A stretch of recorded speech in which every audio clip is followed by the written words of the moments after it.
זה החדר של גרוממה. תכף היא תיכנס. הנה אני יושב פה, ומדבר למצלמה. זהו. תכף אני לוקח את תפקיד המראיין. ועל הכיסא הריק תשב סבתא גרוממה. וננסה לנהל דו-שיח ולהעלות זיכרונות. הנה היא באה.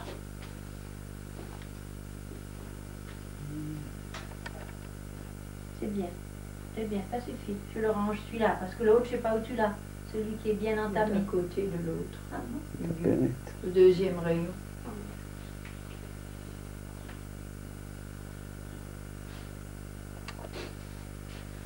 Comme ça, oui. Et toi, ça passe avec? Il faut pas que tu te mettes On va changer. dans le cadre. Moi, on m'entend de toute façon. Il ressemble à Jeanne Bernheim. Oui, il a quelque chose. Qu'est-ce que c'est Jeanne Bernheim? Le fils d'un aussi d'ami. Ah, Bernheim. Aussi Bernheim, tu en as entendu parler. Oui. Alors tu vois, tu perds. Encore, il est plus fin. Ah oui, ça c'est... Mais il a quelque chose. Que le gars à qui on pense. Est-ce que vous... Tu te souviens quelque chose de ta jeunesse? De ma jeunesse? Quand tu étais petit? Si je connais ma jeunesse. Si tu te rappelles quelque chose? Bien sûr. Où t'es né? Je suis née à Mulhouse. À Mulhouse? Je te donne la date. Oui. Le 6 avril 1909. Ça veut dire que la Première Guerre mondiale, tu avais 5 ans. J'avais 9 ans quand la guerre était terminée. 1918. La guerre de 14-18. Elle a commencé à 14. À 14. Alors tu avais 5 ans. Et elle a terminé en 1918. J'avais donc 9 ans. Et vous avez senti la guerre? Hein? Et vous avez senti la guerre? Et comment nous étions dans la cave quand il y avait les bombardements. Et tes parents étaient où? À la maison? Mes parents nous étions ensemble. Et puis on voyait de loin un avion allemand flambant en feu qui a été descendu par un avion américain. Parce que les Américains et les Russes nous ont aidés. Vous avez vu l'avion américain? Hein? Vous avez vu les avions? On nous a dit après le lendemain, bien sûr, que c'était un avion américain qui l'avait descendu. Et puis après, quand il y a eu l'armistice, il n'y a jamais eu la paix vraiment avec l'Allemagne. On a été, maman m'a fait un costume alsacien, avec le nœud, costume rouge, tablier blanc, c'était magnifique. Il y avait des centaines et des centaines de personnes dans les rues. Et puis il y avait les poilus qui passaient et on criait « Vive les mulets, vive les soldats français !» Jamais on n'a vu un enthousiasme pareil, jamais. Même pas le 1er 14 juillet. C'était encore beaucoup plus chaleureux la première année de l'armistice. Et puis après, on a continué à vivre. Et à Mulhouse, toujours? Toujours milieu juif, orthodoxe. Non, à Mulhouse, je veux dire. Toujours à Mulhouse. Pardon? À Mulhouse. Oui. Toujours à Mulhouse. On n'a jamais quitté Mulhouse. On a quitté l'appartement, est allé ailleurs. J'étais avec papa, avec ton papa, faire une visite des lieux. Et on a demandé à la personne qui habitait au 2e étage où nous habitions si nous avons le droit de visiter l'appartement. Évidemment, il a changé. Hein. Quand c'était? Quand papa était là, il y a 1 an. Ah, il y a 1 an. Il n'y a pas longtemps. Alors il a été très chic et il a dit oui, mais vous ne le reconnaîtriez pas. Depuis, nous avons fait des transformations. La maison est restée, n'a pas été bombardée, mais l'intérieur, évidemment, il y a peu de choses que je reconnaissais. Et le beau jardin que nous avions avec de bonnes poires avait disparu et il y a eu une petite manufacture, un atelier. Alors, forcément, je n'ai pas reconnu même. J'ai quand même remercié les gens qui nous ont fait voir là où je suis, où j'ai grandi. Je ne suis pas née là-bas, j'ai grandi là-bas. Et qu'est-ce que tu veux que je te dise encore? Il y a une grande communauté juive à Mulhouse. Une grande communauté, mais pas orthodoxe. Le rabbin était un homme très cultivé, le rabbin Blum, et c'était un érudit. Papa avait une grande bibliothèque et il n'a jamais voulu sortir sa Gemara, les Gemara, qui étaient un chasse de Vilna, comme on l'appelait, très valeureux. Et il a demandé au rabbin qui lui a demandé de lui prêter, il a dit, rien ne sort de ma maison, mais si vous voulez, vous pouvez vérifier sur place ce que vous voulez. Comme c'était un érudit sans être orthodoxe, ils ont gelernt, comme on dit, ensemble. Ils ont vérifié certains passages de cette Gemara ensemble. Et on a grandi là-bas, et quand papa a terminé, on appelle ça un sioum, il a fait un sioum. La Gemara. Oui, et il a dit, je n'ai pas l'habitude de fêter les anniversaires, Serukat Hagoy, mais je veux faire venir mes enfants quand je fais le sioum. Malheureusement, il n'est même pas arrivé à faire ce sioum. Il est mort avant, peu de temps avant. À quel âge? Il n'avait pas 70 ans. Il n'est pas mort cardiaque comme on croyait, il est mort d'un œdème pulmonaire. Et quand, un an après sa mort, en 1933 il est mort, 1er janvier 1933, et oncle Abraham n'a pas voulu que nous restions seuls, maman et moi. Les garçons étaient partis, tout le monde était, les filles étaient mariées, j'étais seule à la maison. Et l'oncle Nati, dont tu as entendu parler, Oui. tu sais de quelle façon nous l'avons perdu? Tu sais? Non, je ne me rappelle plus. Non. Il a fait sa médecine, il a été sursitaire, il pouvait terminer, et il a après fait son service militaire au Maroc. Et malheureusement, c'est au Maroc qu'il a perdu la vie.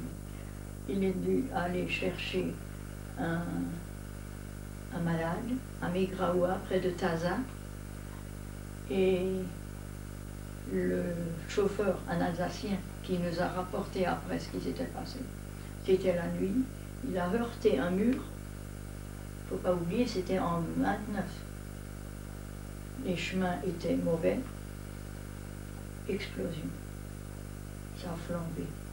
Et oncle Nati est sorti en criant « Donnez-moi de la morphine !» Et il a voulu le couvrir, « Restez, on vous couvrira, donnez-moi de la morphine !» Pendant 7 mois, il a souffert. Maman, ma mère, est allée, ton arrière-grand-mère, est allée avec oncle Abraham au Maroc. Et il a dit « Maman, à la caserne, à l'hôpital. » Il était à l'hôpital militaire au Maroc. Au Maroc, à Megraoua, près de Taza.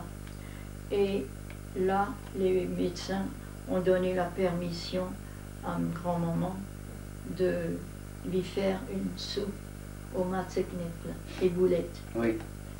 Et sa fiancée était déjà là-bas.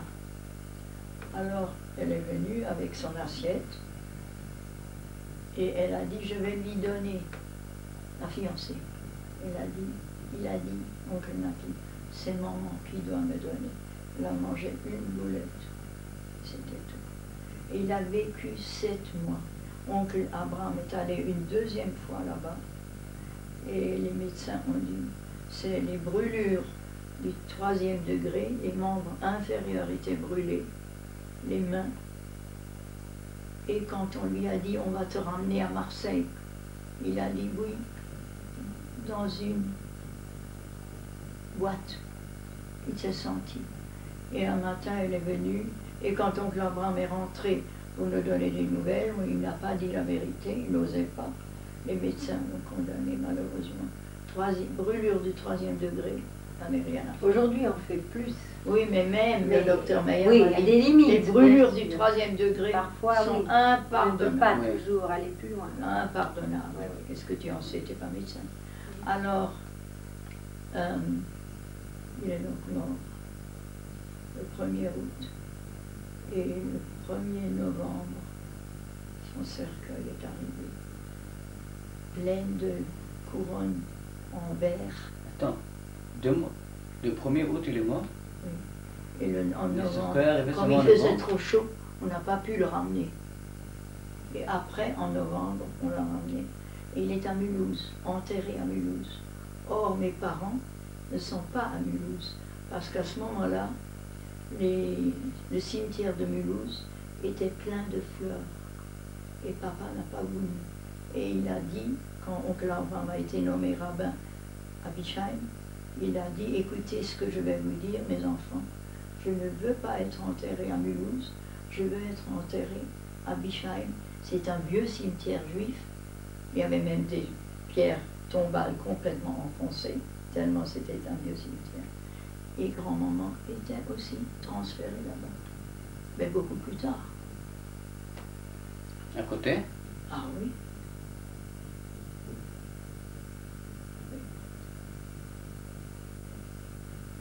Et après, je suis mariée. 1 an après, je me suis mariée. Comment t'as rencontré oncle et grand-papa? Comment? Comment t'as rencontré grand-papa? Comment toi et grand-papa vous avez... Ton grand-père? Ouais. Eh bien, oui. Il a été un homme très honnête, très réservé. Oui, mais où tu l'as Comment connu? tu l'as rencontré? Où tu l'as connu? Où tu l'as Voilà. rencontré? Mais je veux te dire, c'est très simple. Oncle Abraham était marié avec la nièce du grand rabbin Veil, qui était une sommité au point de vue juif.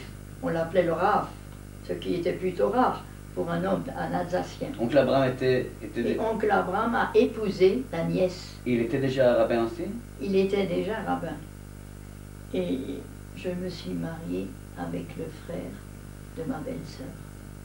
Tu vois? Oui, je sais. Mais j'ai connu. Je connais l'histoire. Voilà. Tu connais l'histoire.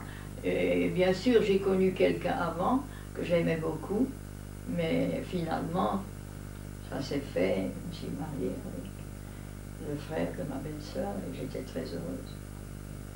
Oui. On va vérifier que tout marche bien. Oui.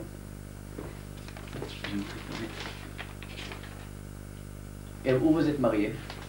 On s'est mariés à Bischheim.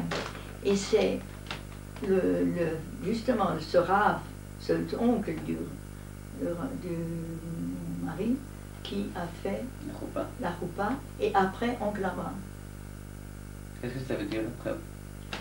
Après, quand il avait terminé les bénédictions, c'est lui qui a encore partagé Il a complété la la terminé. cérémonie. Hein, ils ont fait ensemble. Oui. Et la Deuxième Guerre mondiale, attends, Alors là, Et nous avons beaucoup souffert. En somme, souffert, c'est une façon relative. L'aîné de mes... attends, Simone était déjà à la Deuxième Guerre mondiale? Oui, Elle oui, était elle déjà- avait... Ginette aussi. Ginette aussi. Ginette Les avait deux. 1 an Oui. et Simone avait 4 ans. Voilà. Et Jojo est né après. Il est né tout de suite après Il la est né- libération. J'étais enceinte quand nous sommes rentrés en 45. 45. Voilà. Ça veut dire Pas besoin de- comment vous avez senti la première fois qu'il y a une guerre, la Deuxième Guerre mondiale? Attends. Au début, on disait, ça ne peut pas arriver en France. Ça n'est pas possible. Quand les premiers réfugiés sont arrivés de Pologne, d'Allemagne, on a dit, ça n'arrivera jamais pour nous, Français. Hein? Ce n'est que les étrangers. Pour nous, c'était les étrangers. Mais peu à peu, il y a eu des rumeurs que des gens ont été arrêtés, et Français, en ville, qu'on ne les a plus jamais revus. Et alors on nous a dit, il est temps que vous partiez. Alors nous sommes partis dans les Vosges. J'ai encore dit à mon mari, à grand-papa, ferme bien les volets partout. Hein? On était naïfs. Et on est parti dans les Vosges. Et finalement, le 15 juin, Comment dans les Vosges? Chez qui? dans les Vosges, il n'y avait rien. C'est que dans les villes qu'il y avait quelque chose. Et dans les Vosges, à Plombières, c'était l'intérieur, soi-disant. On a commencé à dire, on ne peut pas rester là. On a loué, on a fait Shabbat là-bas. Et grand-maman, qui était avec nous, grand-papa, le père de papa, la personne qui gouvernait, qui s'occupait de mon beau-père, nous étions à 7 dans une vieille PB2, l'immatriculation du Haut-Rhin. Simone et Ginette dans un panier à linge. Au-dessus, on a mis le berceau avec un tas, ce qu'on pouvait entasser comme linge. Qu'est-ce qu'on peut faire quand on est en danger? On prend le plus utile, mais on a encore pris un peu d'argenterie. Et puis, on est parti, et on est arrivé à Moulins, où l'on nous a dit que des amis nous attendent. Un professeur de Colmar, qui nous a hébergés, tous les 7. Et entre-temps, nous avons eu un appartement mansardé, où nous avons pu faire un peu de cuisine, pas de viande bien sûr. Et quand on nous a dit que quelqu'un doit aller à la préfecture, il y avait déjà marqué « Juifs ». Les Juifs et les étrangers ne peuvent pas rentrer à la préfecture. Défense de rentrer. Alors, on a débattu quel, parmi nous, chez les Samuel, chez papa et grand-maman était déjà partie. Pas grand-maman, la mère de papa avait la sclérose en plaques. Elle ne pouvait pas être dans la voiture. Elle est partie avec des amis dans une autre voiture. Et longtemps on ne l'a plus retrouvée. Papa est allé une fois dans la rue et il a regardé les voitures du Haut-Rhin. Et finalement, elle était dans une voiture qui avait cueilli grand-maman et elle est partie à Vichy. Et on l'a recueillie après. Combien de temps après? Hein? Combien de temps après? Quelques mois. Et tante Marguerite a déjà reçu des lettres de condoléances. On croyait qu'elle était morte. Mais elle a dit, j'ai senti que maman n'était pas décédée. Effectivement, après, on était tous chez oncle Abraham. Et finalement, nous avons trouvé un appartement. Et l'Osé, c'est une chose d'origine russe, une institution russe, pour sauver les enfants des gens qui ont déjà été déportés. Quelle année c'était? L'Osé veut dire œuvre de secours aux enfants. Oui, mais c'était à quelle année? C'était en 41-42. C'était l'année critique. Oui. Et là, nous avons été, grand-papa a été nommé directeur. Moi, j'ai fait du bénévolat. J'étais devenue infirmière. Et il n'y avait que des enfants de déportés et quelques adultes qui venaient au Minyan. Et un jour, il y avait Onek Shabbat. Et il y avait dans le corridor le GIF, Union des Juifs de France. C'était traître. C'était un recensement que on nous a inscrits, donc on a été marqués. Et un jour, j'ai rencontré quelqu'un et il m'a dit, quoi, vous portez sur vous cette carte, mais on vous livrera. Je l'ai détruite. Et un jour, il y avait Onek Shabbat. Et vous n'avez pas peur de faire Onek Shabbat? Non, on n'avait pas peur, c'est justement, attends. Et nous étions au rez-de-chaussée. Toute une maison nous avions. Il y avait des enfants, une cinquantaine de gosses, dont les parents, presque tous, étaient déportés. Et déportés au camp? Déportés dans des camps. Et on ne savait encore rien des chambres à gaz, on ignorait tout. Et subitement s'arrête une voiture d'officier allemand, avec un chauffeur. Il a entendu chanter. C'était l'été, fenêtres grandes ouvertes. Et il a vu, ils ont rentré, ils ont entendu chanter, ils sont rentrés. et ils ont vu le gif. Et moi, j'ai eu la naïveté. Vous parlez l'allemand? J'ai dit oui. Alors ils m'ont parlé en allemand et ils ont dit, qu'est-ce que c'est que ces enfants qu'on entend chanter? Montrez-nous ces enfants. Qu'est-ce que j'aurais dû faire? Je les ai conduits, je ne pouvais pas mentir, je ne pouvais pas dire il n'y a pas d'enfants, ils ont chanté. Et tu aurais dû voir ces enfants quand ils ont vu 2 officiers allemands rentrer là-dedans, un silence de mort. Alors, il m'a pris par le bras et il m'a dit, qu'est-ce que c'est que ces enfants? Il le savait très bien. J'ai dit en allemand, toujours en allemand, ça, vous devez savoir vous-même. Tu sais l'allemand? Non. Non. Alors ça, vous devez savoir. Dites-le en allemand. Comment tu l'as dit en allemand? Das müssen Sie besser wissen. Tu as compris? Oui. Tu alors, il a mieux dit, que moi. Voilà, il a dit, il dit au collègue, à son copain, officier, tu as entendu ce qu'elle dit? Que nous devons mieux le savoir? Alors il me prend par le bras et il me dit, si, wenn wir rumänische Soldaten wären und keine Deutsche, ce qui n'était pas d'ailleurs tout à fait bien, alle erschießen, tous fusillés.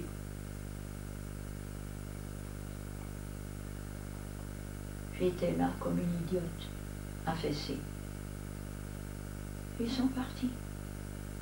Mais la maison était en danger. Et grand-papa était juste chez oncle Abraham. C'est toujours quand il y avait des moments critiques, j'étais seule. C'était Shabbat. Alors il profitait pour sortir. Alors les enfants m'ont dit, et les adultes qui étaient là, les surveillants, ils n'auraient pas dû dire ça. C'était trop tard. J'étais malade, malade, malade. On attendait dans l'angoisse. On attendait 8 jours, 10 jours. Et finalement, on a dispersé les enfants. Et nous sommes partis à 25 km de Lille. C'était Limoges, là. Et là, on a trouvé un château. Tu sais, les châtelains français qui avaient des châteaux avaient besoin d'argent. Ils ont loué à des sociétés. Ils ont loué à Lausée. Quel que soit dans quelle situation ils ont trouvé la maison, ils avaient besoin de sous. Et le siège de Lausée était à Montpellier. De sorte que, chaque fois qu'il y avait quelque chose, il fallait téléphoner à Montpellier. Et Montpellier nous a dit, tel et tel château, vous pouvez le louer. Et nous avons eu le loyer. Et dans le grand hall de ce château, il y avait un piano à queue. Et la gamine, Ginette, avait 4 ans. Elle a joué la 9e, sans le savoir, était douée. Ginette. La 9e symphonie de Beethoven. Alors on était tous autour, on a écouté, etc. Malheureusement, là non plus, nous ne pouvions pas rester longtemps. On nous a, des délégués de Lausée sont venus nous dire, c'est grave, il faut disperser les enfants. Ils nous ont donné des listes. Il y en a qui ont été envoyés dans des couvents, dont certains ne sont jamais sortis, mais d'autres, on a pu les sauver. Et nous avons loué une petite maison, et nous avons élevé des poules. Tu aurais dû voir ça. Et le Shabbat, après-midi, les enfants étaient à l'école du village. Où c'était? Quelle région? Tout près, tout près. Tout près de Limoges? Oui, Noué, à Noué. Oui. c'est un Oui. petit À village. 25 km.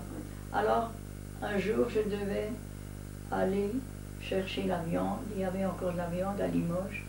Et puis, on a trouvé que finalement, je risquais le coup. Et je suis rentrée. Alors, un jour, on nous a dit, les hommes ne peuvent pas rester. Il y avait oncle Charles qui était chez nous. Il ne pouvait plus rester à Limoges. La boîte était fermée, juif. Oncle Charles, grand-papa. Et je leur ai donné de quoi manger. Il fallait disparaître dans une forêt. Et après, le lendemain, ils sont revenus. Et oncle Charles a encore dit, en rigolant, on a bien mangé. Il était toujours rigolo. Si de rien n'était. Oui. Et pendant qu'il était là-bas, il est allé dans le village voisin et il a pris la petite, Ginette, lui a coupé les cheveux. Il était méconnaissant. On a vécu là-bas et où il y avait une bonne femme qui venait le Shabbat, on appelle ça le fumoir, allumer le feu. Et elle a dit, je vais vous dire quelque chose, on parle d'un débarquement. C'était donc en juin 45. Alors, on n'a pas cru. Si, tu penses, on vivait dans l'espoir. Oui, des années.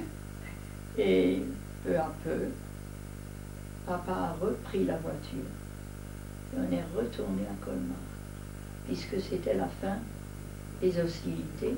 Hitler est suicidé, tout ça, tu sais, normalement. Oui, mais vous savez, ça, quand c'était, vous savez, vous étiez sûr que c'est vrai ou c'était... Tout le monde a dit, vive la France, et puis De Gaulle est venu. On a entendu là, par hasard, on a entendu la déclaration de Gaulle. À la radio? À la radio. Et les gens venaient, les Gaules, qui n'étaient pas loin de nous, venaient écouter en cachette, chez nous, la radio. Et alors finalement, papa a revisé la voiture, elle marchait. Et moi j'étais enceinte de Jojo, de ton père. 750 km, ça m'a rien fait. Mais, arrivé à Colmar, plus rien. L'appartement était occupé par un dentiste. Il a déjà installé le salon, le salle d'attente. Dans l'autre pièce, il y avait le truc du dentiste, les appareils, tout ça. Comme il a noué la salle de bain, qui était au propriétaire, que je ne puisse pas rentrer. Nous avons été dans un hôtel pas loin du Bristol, Terminus, ça s'appelait le Terminus, rue Bruat, au coin de la rue Bruat. Et là, nous avons dû vivre. Et comme j'avais une priorité au point de vue ticket de nourriture, j'étais enceinte, j'ai pu avoir du beurre, un peu des extras, etc.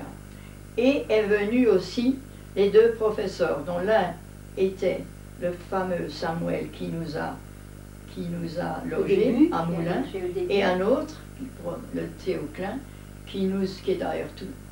Il est mort en Israël, ce Samuel. Sa femme vit encore en Israël. Et Théoclin et sa femme vivent aussi en Israël. Alors ils ont mangé chez nous.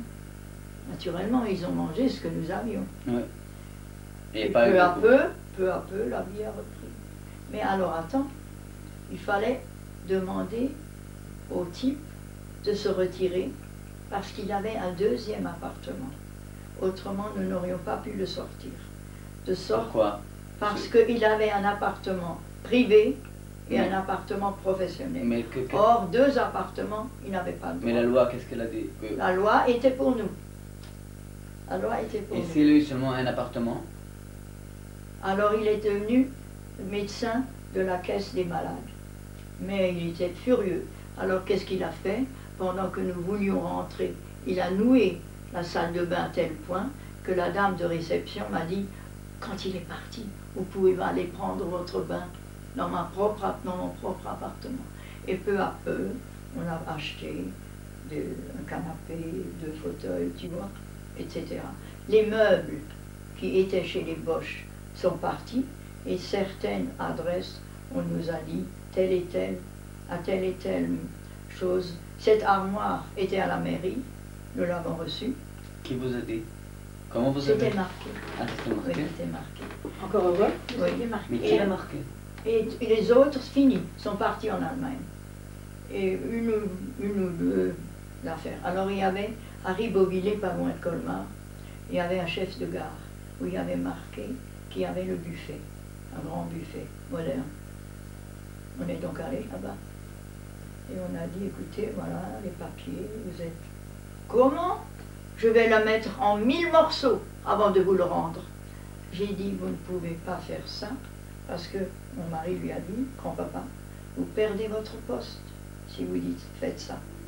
J'ai dit, ce buffet a une spécialisation, une particularité. Vous la connaissez? Il était obligé de dire non. J'ai tiré du buffet un plateau en marbre pour mettre les affaires à refroidir. Il ne savait pas. Et là-dedans, chez lui, Ouais. il y avait des sacs de Il farine. donnait des détails. Alors, il était... Vous ne pouvez plus Il rien avait rien à dire. dire. Il était Alors, coincé. il est venu lui-même l'apporter avec En sa plus. camionnette. Ah. Il avait la frousse quand papa lui a dit, vous perdez votre poste. Et où il est? Oh, il vit peut-être plus aujourd'hui. si. Non, là, pas le type, c'était mauvais. Alors, on ne lui Ah, a ce rien meuble. fait puisqu'il a rendu. On l'a. Qu'est-ce Non, qu'on pas a le fait? type. Il Là, était le- rebrûlard, le ce meuble. buffet. Le Les buffet, meubles, le buffet. on ne voulait pas. On a vendu Oui, dans la salle on de a vendu. vente, et on a acheté un peu. Parce que ça Par-ci, n'allait par-là. plus tellement, ça ne Oui, ça faisait ne plus. cadrait plus. Non, c'était Et papa recommençait à travailler. différent. Il a très bien travaillé. Il a travaillé à la police. Pardon. Non. Travaillé dans son métier, huissier de justice. Tu sais, De pour justice. récupérer l'argent que les gens doivent. Chez les gens C'était endettés, ça. il faut chercher l'argent. Et peu à peu, quand il y a eu les télés et que les gens habitaient dans des hameaux en montagne, pour pouvoir rentrer dans les fonds, ils mettaient des papiers comme quoi ce meuble ne peut plus être employé sous peine d'amende. Et alors ils ont payé, ils ne voulaient pas être privés de télé. Et c'est la seule façon de récupérer le fric. Enfin, je donne un petit exemple, c'est un détail, Oui, mais c'est... tu vois. Ouais.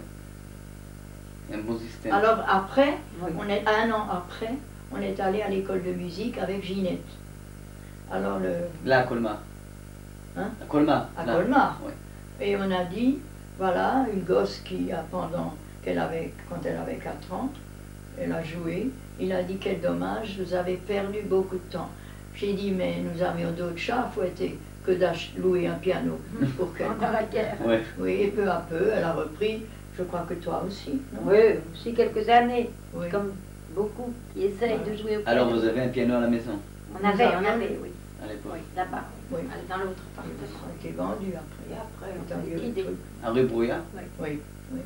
neuf. Et alors, attends, quand nous sommes arrivés, le propriétaire, il a dit,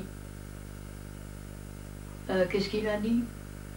Pourquoi Non, pourquoi? Vous l'aurez Waarom fait. c'est non net nog Palestina? En Palestine.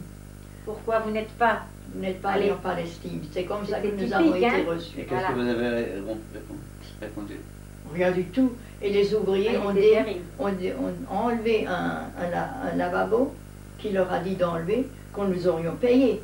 Il a dit nixto, rien du tout. Les ouvriers étaient aussi antisémites que lui. Et peu à peu, quand il a vu que nous payons de nouveau le loyer, monsieur a changé d'attitude. Mais tu sais ce qu'il a dit quand nous sommes venus? Il y en a encore plus qui sont venus, qui sont partis.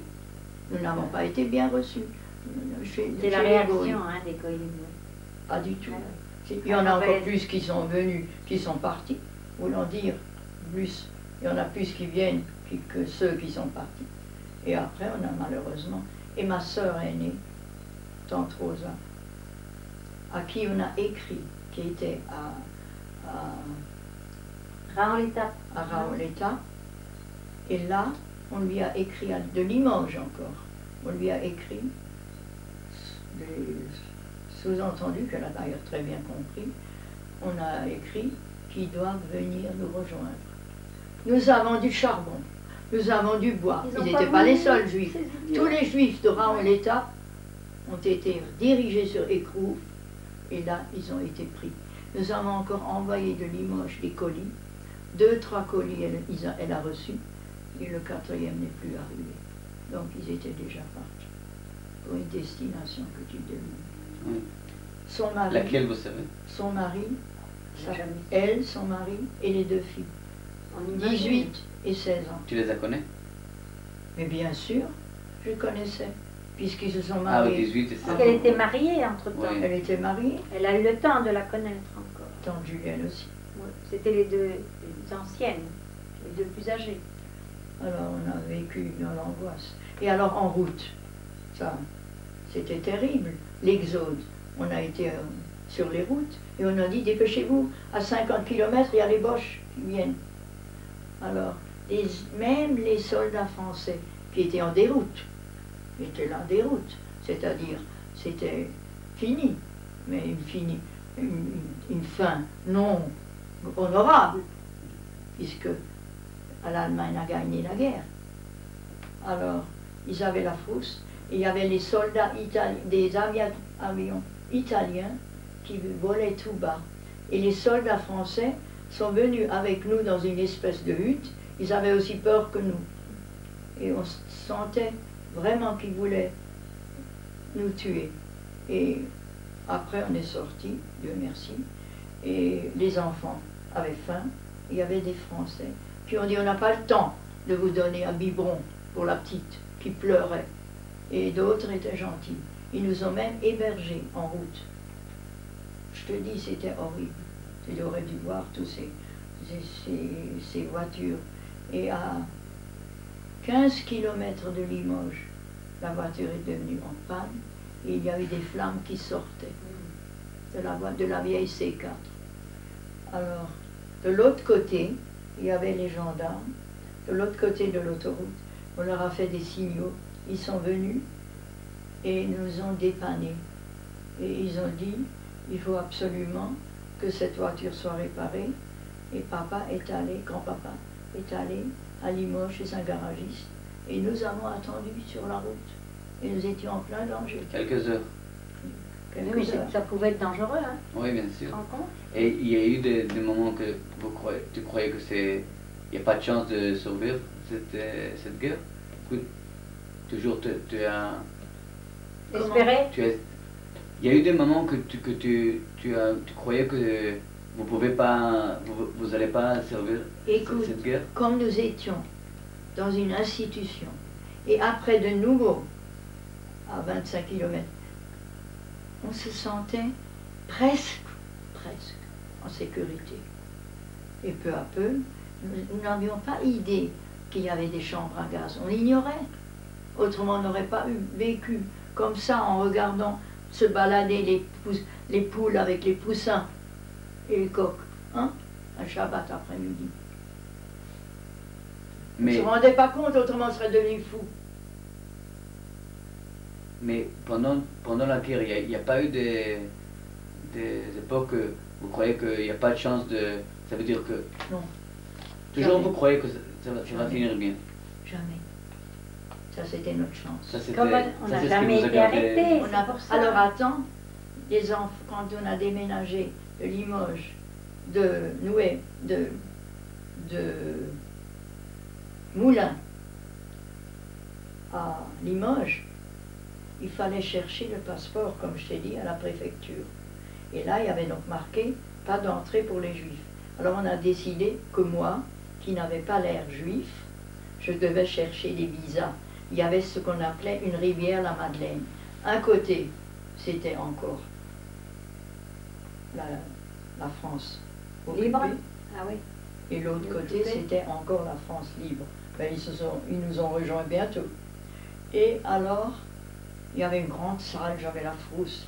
Et on n'a pas caché les noms à ce moment-là. On a continué à nous appeler. On nous appelait Lévi. On n'a jamais changé. Jamais changé? Jamais. C'est aussi de la chance. C'était aussi notre chance. Voilà. Alors, Lévi Robert, hein, il a appelé.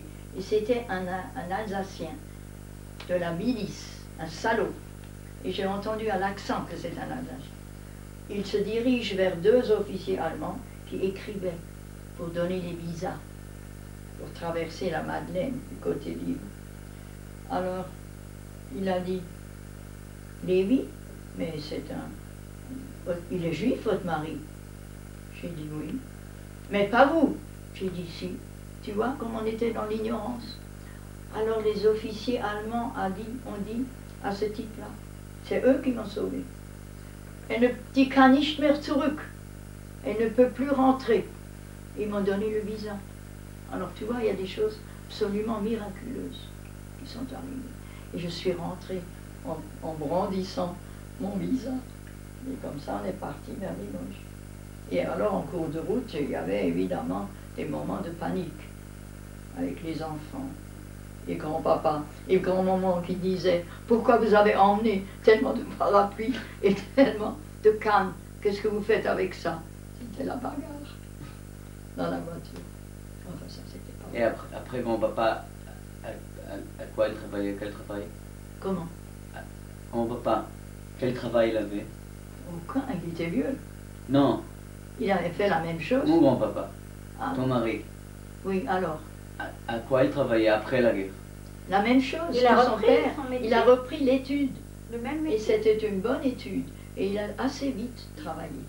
Ça, c'était notre chance. Il n'était pas longtemps sans travailler, pas du tout. Et toi, tu travaillais? Pardon? Toi, tu travaillais? Non. J'avais les enfants. T'avais Et les enfants. j'attendais Jojo. J'attendais ton papa. Et plus tard, après que Jojo était à l'école, Alors je m'occupais de la Vitso, La Vitso. etc. Beaucoup d'œuvres. qu'est-ce que tu as fait à la Vitson? Pardon? J'étais même présidente. Tu étais présidente de la Vitson? Pas au début, plus tard. Mais j'avais toujours à faire. La Vitson, c'est des enfants juifs? Non. Ou c'est...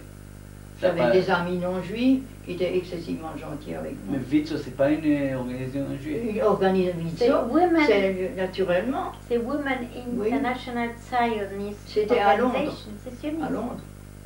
Oui, oui. Le siège était à Londres.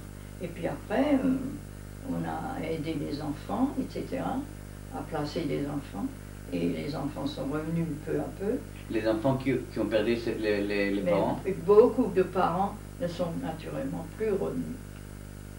Et je n'ai jamais eu beaucoup de contact après la guerre avec ces enfants. Une est allée au Venezuela. On n'a jamais su si elle était bien arrivée. Et je l'aimais beaucoup, cette fille. Ensuite, il y en avait une qui s'était mariée entre-temps. Et malheureusement qui est décédée, la femme de Roland. Ah oui. Oui. Et Régine. dans l'Osée où nous étions, dans ces châteaux dont je t'ai parlé, il y avait deux bonnes femmes, dont la présidente est partie avec son mari qui avait une autre présidence à Montintin, pas loin non plus de Limoges, et qui a quitté et qui est venue dans ce château. Et nous étions nommés là-bas, et ces femmes hystériques n'avaient qu'une adoration pour cette ancienne présidente.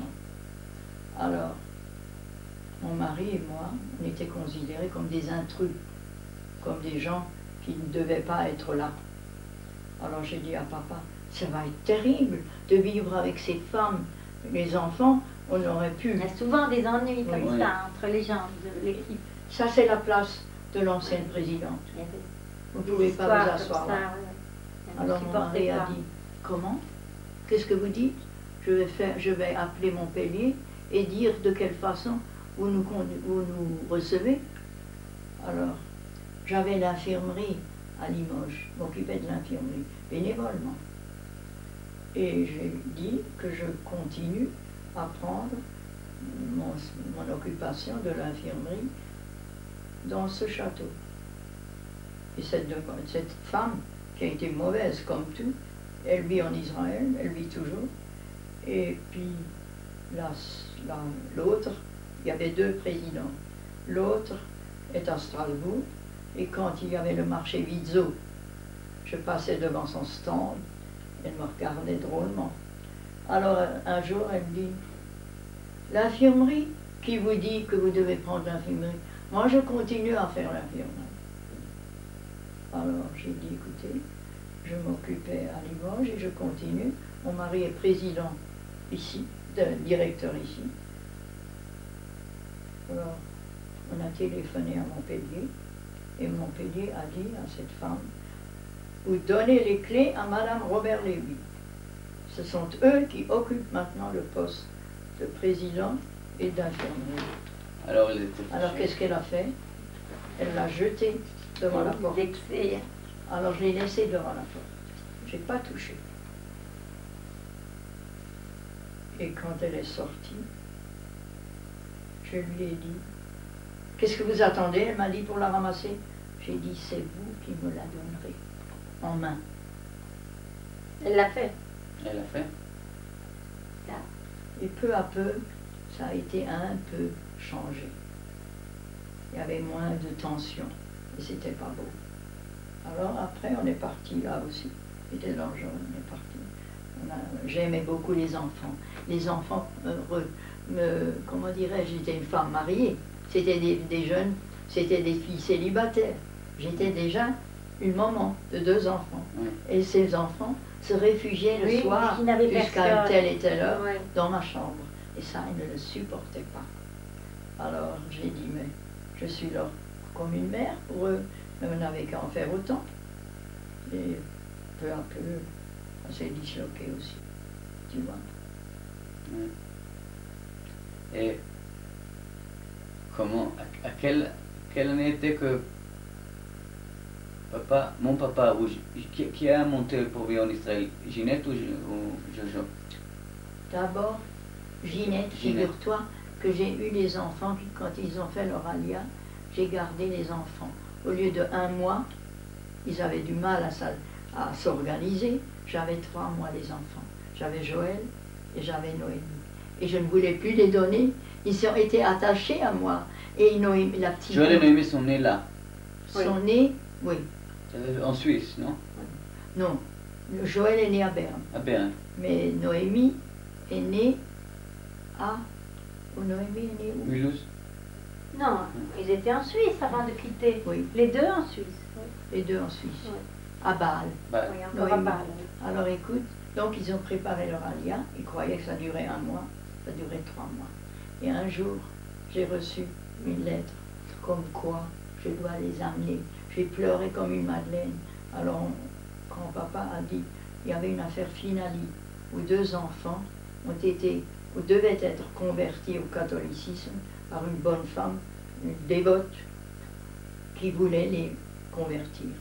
Et subitement, mais avec beaucoup de procès, et grâce au grand rabbin Kaplan, qui était la fois là, le grand rabbin de France, ils ont eu l'aide de parents qui vivaient en Israël. Et on a pu les retirer et les sauver pour vivre en Israël. Ce sont maintenant des adultes qui ont peut-être déjà des grands, Aujourd'hui, des ils sont petits-enfants. mariés, ils sont des enfants, Oui, ils ont une ils sont soixantaine heureux. d'années, Tout est fait. ils vivent en Israël. Oui. Et c'était un scandale à l'époque. Alors On a c'était du dans mal. tous les journaux. Oui, on a du mal à les récupérer. Alors, papa quand ton père m'a dit, Oui, c'est tu comme- veux faire une deuxième affaire finali? Ils ne sont pas à toi, ils sont à leurs parents, il faut les donner. Joël était prêt. Joël a dit, je vais aller chez mon papa sans Oui, savoir il avait exactement. compris. À Yerushalayim. Il disait ce Ouais, mot ouais. sans savoir. Ouais, ouais. Lui, il n'y avait pas de problème. Et encore, il était adorable. Nous les avions 3 mois. Et la petite ne connaissait que moi. Mais oui, elle était trop Et petite. par tous les vents, par tous les temps, je sortais avec eux. Et j'aurais pu avoir une aide, mais je ne voulais pas les donner. Ils étaient comme une responsabilité. Je sortais par tous les temps. Il y avait le carnaval en plein hiver chez nous, carnaval en février. oui, comme en Brésil. Oui, mais moins important. Alors, évidemment, les défilés sont moins jolis. Ouais. Alors le petit avait peur des max.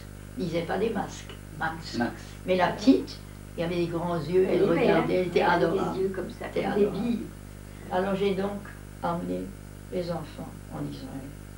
Et quand j'arrive dans l'avion, on me dit, écoutez madame, il y a une deuxième famille Lévi qui a pris votre manger, qui est inscrit, et c'est à eux que nous avons donné le repas qui était peut-être prévu pour vous Dans l'avion.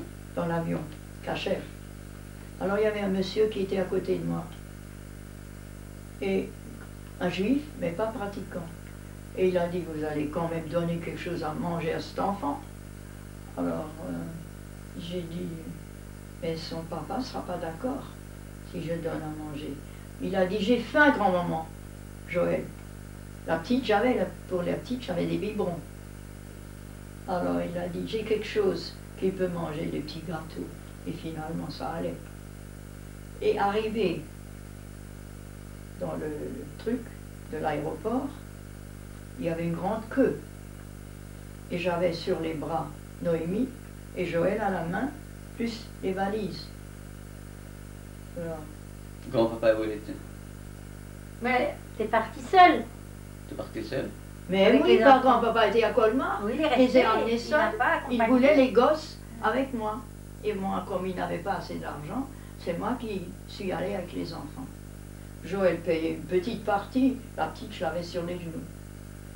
Alors attends, j'arrive donc dans l'aéroport. Subitement arrive une femme un peu hâlée. Je dois chercher votre petit-fils. après les passeports, elle a su quelle dame était accostée. On lui a montré. Alors j'ai dit, Joël était tout de suite prêt, parti. Va aller chez mon papa. Alors,